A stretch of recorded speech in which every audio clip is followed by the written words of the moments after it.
Hi, I'm Nicholas Wallwork. I'd like to talk to you today about commercial to residential conversions and in particular care home to residential conversions. We're working on this site, it's one of our new sites, and I wanted to talk to you today through some of the difficulties, some of the technicalities of this particular site and care home to residential conversions in general, really, and trying to figure out what the opportunities are there, what the risks are, what the difficulties of them are. But in general, they do lend themselves very well to conversion. So I'll be talking you through some of those key points today. If you'd like the sound of that and you'd like to follow the journey of this, please subscribe to our channel, click the bell icon to be notified of new videos, and you can follow the journey of this particular site, amongst others, and some useful tips and tricks around property investing. So let me give you the grand tour.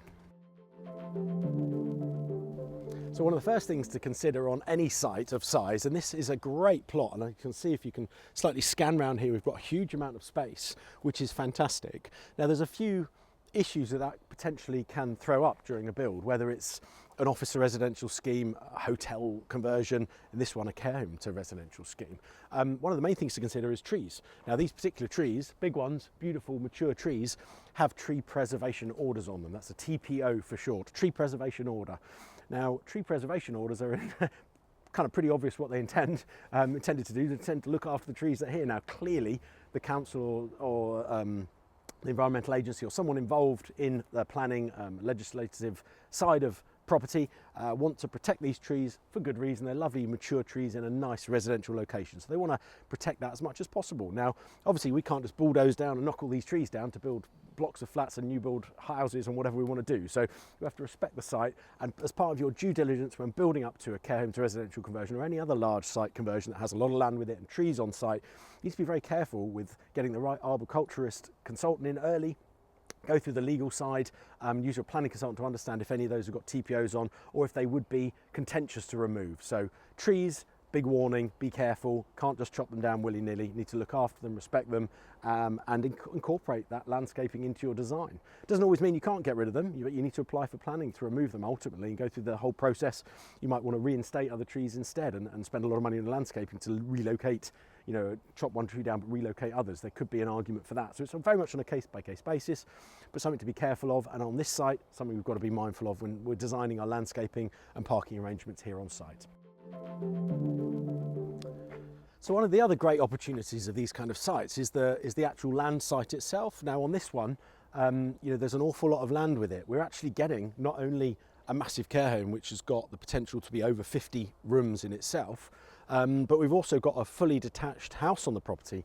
This one, absolutely stunning, large residential property, we hope to convert back to residential and use and rent out in its own right. So again, we've got two properties for the price of one. Incredibly good value because other people haven't seen the opportunity in converting the care home back to residential flats. One of the opportunities I'm talking about here is land. So, you know, not only have we got a separate building, but we've got a huge amount of open space. Now, some of this is laid to parking, some of it's gardens, and with care homes in particular, I'm doing a big spin round there.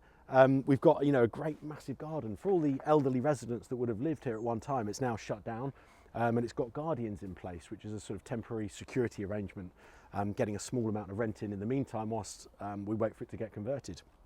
But these large gardens where, you know, that have been pushing wheelchairs around or sitting or enjoying the quality of their retirement, that space now could potentially be used for extra parking, bin stalls, bike stalls, small segmented gardens for the different flats. It just gives you a huge range of capabilities in terms of designing, you know, your ideal residential scheme. So you look for good site, good land if you can. Obviously when you're in areas like central London and central cities, that becomes much more of a problem. But then generally the local authorities will be a little bit more lax about some of the requirements. Potentially they need less parking. Some of them even go for parkingless schemes in town centres.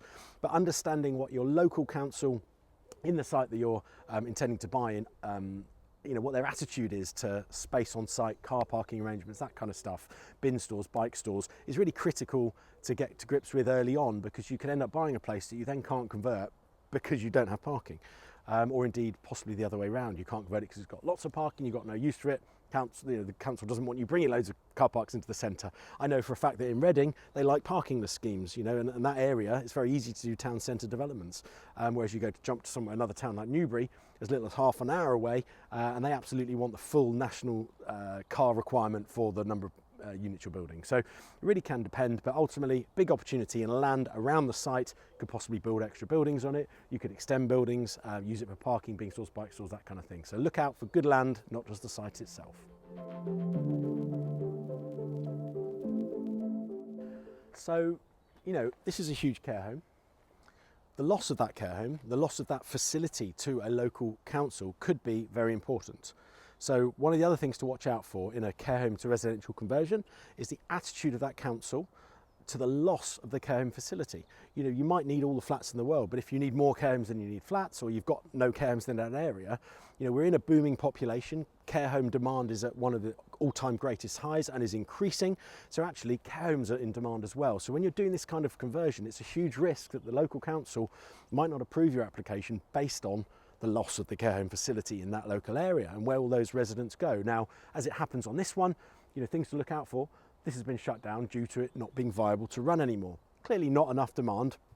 We've spoken to the current owners and we're getting good evidence from them that the site wasn't viable. Now that evidence can be put forward with a formal report on the demand of care homes in the area and the supply of them, etc., to the council as part of the planning application. But you can be rest assured one of the key things they'll be looking at on this site and any other care home to residential conversion is, do we want to lose that care home? Do we need more flats? Have we hit our flat allowance? You know, lots of different things relating to the product itself could come to effect here. So it can be a very high risk area. Ways to mitigate that, as I say, get your planning consultant engaged early doors, get reports done from local commercial agents to help you back up the demand of care homes in that area and understand that demand.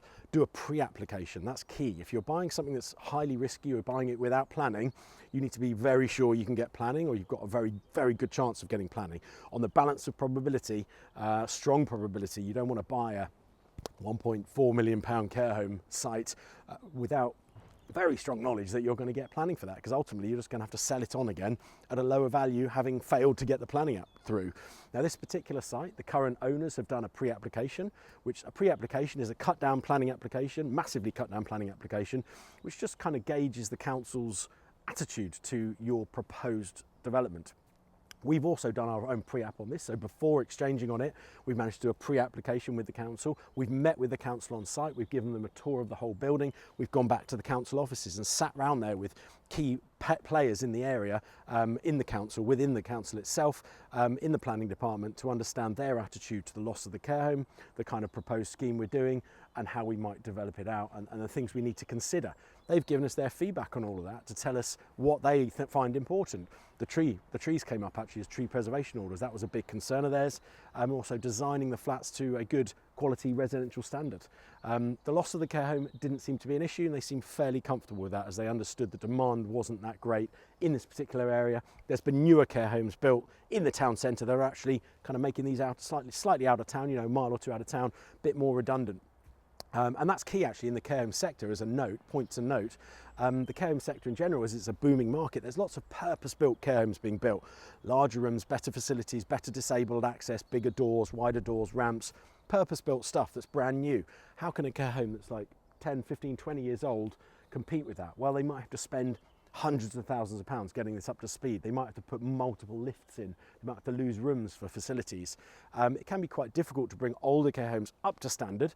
And with COVID hitting, Brexit hitting, general market slowdown over the last year or two, which now seems to be reversing and coming out of COVID really positively at the time we're kind of filming this, ultimately, you know, those kind of care homes are great things to recycle back into residential property. So hopefully I've given you a few tips of things to consider there. Definitely care home to residential is a fantastic opportunity, but it doesn't come without its risks.